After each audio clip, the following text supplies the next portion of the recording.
Okay, this is English 201, week 7, part 8. This will probably be the last one I'll do on this for the week. Um, I want to point out one other thing that uh, one of my students, I have two other little theories about this to point out. One of my students pointed out that he made a really funny connection. He said that this story reminded him a little bit of The Matrix. If you know The Matrix, Neo is like a regular guy who works in an office, and then it turns out that his whole reality, all the buildings and people that he knows, he's essentially living in like some virtual reality. It's a simulation that's been being programmed into his brain, and then actually it's not the 21st century, it's the future, and the robots have taken over, and they're making him think he's a regular person in an office building. One of the things he discovers in his journey. Um, is that the laws of physics do not apply to him. So he can jump in the air and freeze and fly because the laws of the world that he lives in don't apply to him. Because if it's a simulation, if you figure out it's a simulation, then you don't have to follow the rules of the simulation. Interestingly, it's a little so the laws that he breaks. So, for example, are the law of gravity. Um, it's a little bit like this because evil forces, like the guard, like the robots in the movie, keep the main character, the guy from the country, Neo in the Matrix, from discovering the law, meaning the rules that govern things.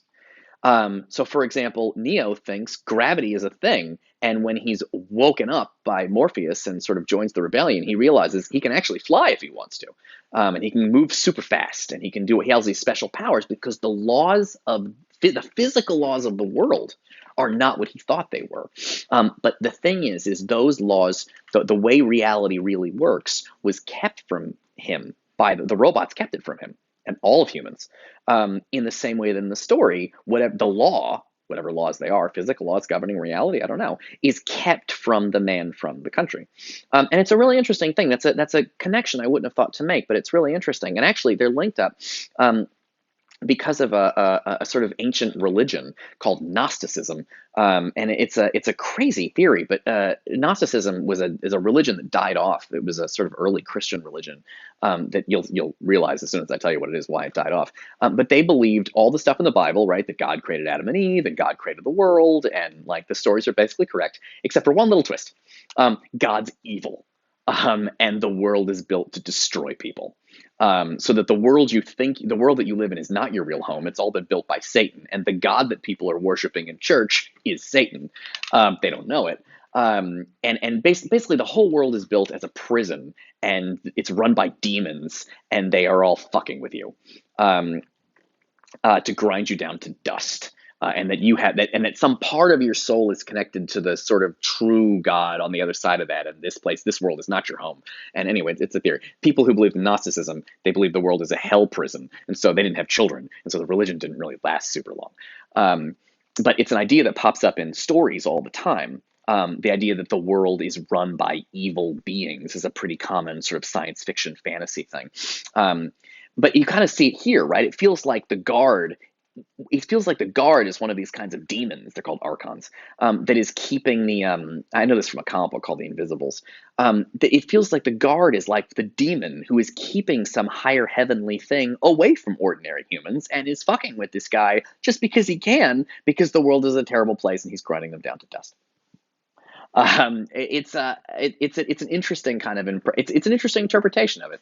What makes Kafka fascinating is that he really does seem to give evidence for all of the things I've mentioned, and I've mentioned so many different theories, but they all seem connected to the story. This could be a metaphor for demons running the world. See, like it works, and that the man from the country, everybody should be able to find out what reality is really like, but it's being kept from him, and that the powerful forces that he could never defeat are in control in this corrupted world where everything is terrible. It's interesting. I'm going to tell you one final theory of the story, and then we're going to be done. And this was the one that made me laugh the most. Back when I had in-person classes, I made my students write a timed in-class essay on this, and they had never seen it before. I literally handed it to them, and I was like, "Here we go, test today. You have 90 minutes to write a timed in-class essay about this short story you've never read before. Here it is, Kafka's Before the Law. Go." Of course, they all hated my guts. One of my students, and my students are all furiously writing, and then one of my students is like, freaking out. Like, he can't do it. He's frozen. He's not writing anything down on a piece of paper, and he can't figure out. And after about 20, 30 minutes goes by, he just comes up to the desk with a blank piece of paper, and he's just like, I give up. And I was like, listen, just try. I was like, listen, if you don't know what to write about, just tell me why you're write an essay. I would prefer it if you could talk. I told my students, you got to talk about metaphor, irony, and theme in this story.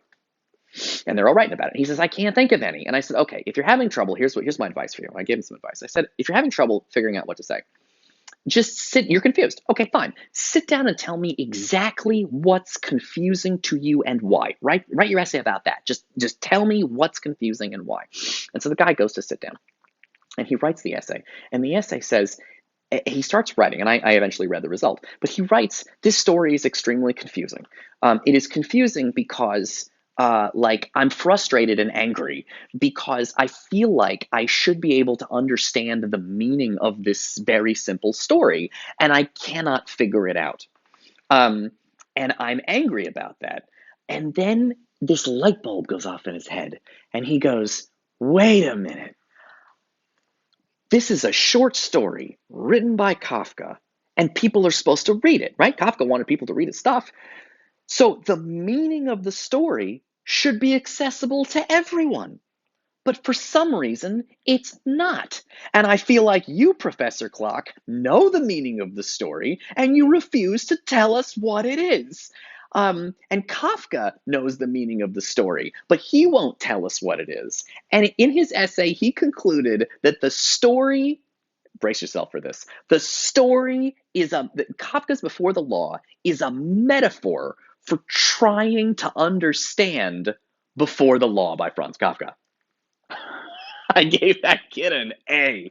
Right, because the stories should have simple meanings that should be accessible to everyone. But Kafka appears to be fucking with you, the reader, in the exact same way that the guard is fucking with the guy from the country.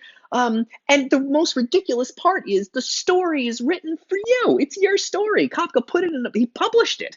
Well, I mean, that's complicated, but he published it basically. So the story is written for you. It should be accessible to everyone. And yet Kafka is fucking with you, keeping you away from the meaning of the story, just like the guard is keeping the guy away from the law, which should guide his life.